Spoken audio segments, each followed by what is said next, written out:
अब बिगड़ेगा चीन के जिनपिंग का यहाँ पर पूरा खेला। जी हाँ, जिनपिंग के अरमानों पर ट्रंप फेरने जा रहे हैं पानी। चीन का खेल बिगाड़ सकते हैं यहाँ पर अब अमेरिका के नए राष्ट्रपति डोनाल्ड ट्रंप। जी हाँ, चलिए चलते हैं, जानते हैं खबर को विस्तार से। तब तक आप हमारे चैनल टीसी न्यूज चैनल को लाइक एंड सब्सक्राइब करना ना भूलें।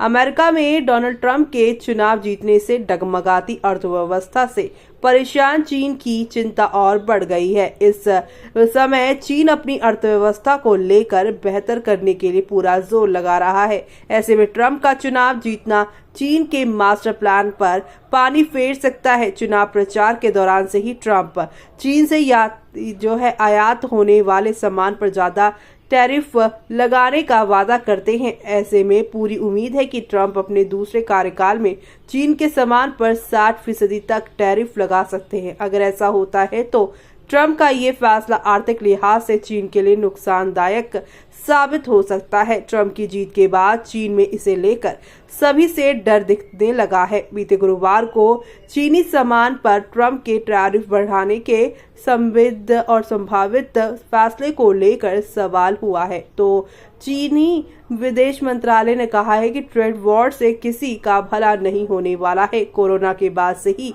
चीन की विकास दर धीमी हो गई है। ऐसे में चीन को अगर सुपर पावर बनना है तो उसे जल्द से जल्द इसे मजबूत बनाने की जरूरत होती है। चीन के राष्ट्रपति शी जिनपिंग ने अर्थव्यवस्था को सुधारने की कोशिश भी शुरू कर दी है। कोविड शुरू होने के बाद यानी यहाँ पे पिछले 4 सालों से चीन में प्रॉपर्टी से लेकर कई सेक्टर में मंदी का सामान यहाँ पर सामना वो करना पड़ रहा है। सरकार पर कर्ज बढ़ रहा है और इसके साथ ही देश में बेरोजगारी दर बढ़ती जा रही है। डोनाल्ड ट्रंप ने अपने पहले कार्यकाल में चीन सामान पर 25% तक टैरिफ लगा दिया था। चीन के विश्लेषक बिल बिशाप का कहना है कि ट्रंप अगर टैरिफ बढ़ाने की बात कर रहे हैं तो हमें इस पर यकीन करना चाहिए, वो ऐसा कर सकते हैं। ट्रंप ने पहले कार्यकाल में जब टैरिफ बढ़ाया था तो उसका ये असर पड़ा था चीन पर। ऐसे में ट्रंप अब अपने वादे के अनुसार टैरिफ को 60% तक बढ़ा सकते हैं, वो भी उस समय जब चीन की अर्थव्यवस्था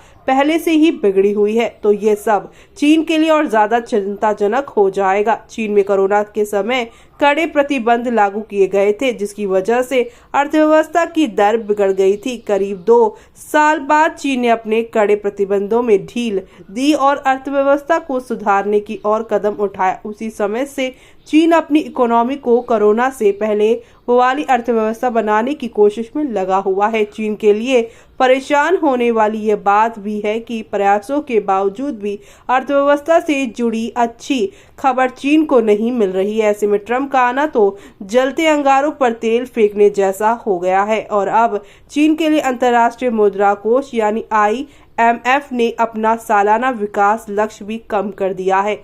IMF को उम्मीद है कि साल 2024 में चीनी अर्थव्यवस्था में 4.8% की बढ़ोतरी होगी, तो वहीं चीन के लगभग 5% लक्ष्य के निचले स्तर पर है। IMF का अनुमान है कि अगले साल तक चीन की सालाना वृद्धि दर और गिरकर 4.5% यहाँ पर हो जाएगी। साल 2017 में चीनी राष्ट्रपति शी जिनपिंग ने कहा था कि अब उनका देश तेज रफ्तार के विकास की जगह गुणवत्तापूर्ण विकास पर जोर देना चाहता है। सस्ती चीजों को बेचने के लिए दुनिया भर में मशहूर चीन का प्लान अपनी अर्थव्यवस्था को एडवांस मैन्युफैक्चरिंग और ग्रीन इंडस्ट्रीज की ओर शिफ्ट करना है। ऐसे में कुछ अर्थशास्त्रियों का कहना है कि चीन आसानी से खुद को संकट से बाहर निकाल नहीं सकता है। चीन जो लंबे समय से कम लागत वाले सामानों के लिए दुनिया में जाना जाता रहा है, अब हाई टेक एक्सपोर्ट्स के साथ उसी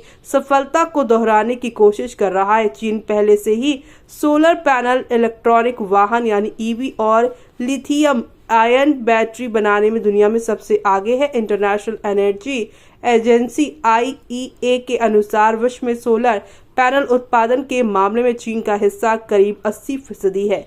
इसके साथ ही ये इलेक्ट्रॉनिक व्हीकल और उन्हें पावर देने वाली बैटरियों का सबसे बड़ा निर्माता भी है। तो वहीं आपको बता दें कि बेशक चीन ऐसी चीज़ों का बड़ा निर्यात हो, लेकिन मूडी एनालिटिक में रिसर्च डायरेक्टर कैटरीना एल कहती हैं कि अभी परेशानी ये है कि इन चीज़ों को आयात करने वाले यूरोप और अमेरिका समेत कई देश अब खरीद में कमी कर रहे हैं। चीन की यही सबसे बड़ी चिंता भी हो सकती है कि ऐसे में ट्रंप अगर यहाँ पर लगा देंगे यहाँ पर टैरिफ, तो बढ़ा सकता है यहाँ पर चीन की चिंता। ऐसे में अब इस पूरी खबर पर आपका क्या कहना है, हमें कमेंट बॉक्स में कमेंट करके बताना बिल्कुल भी ना भूलें आप।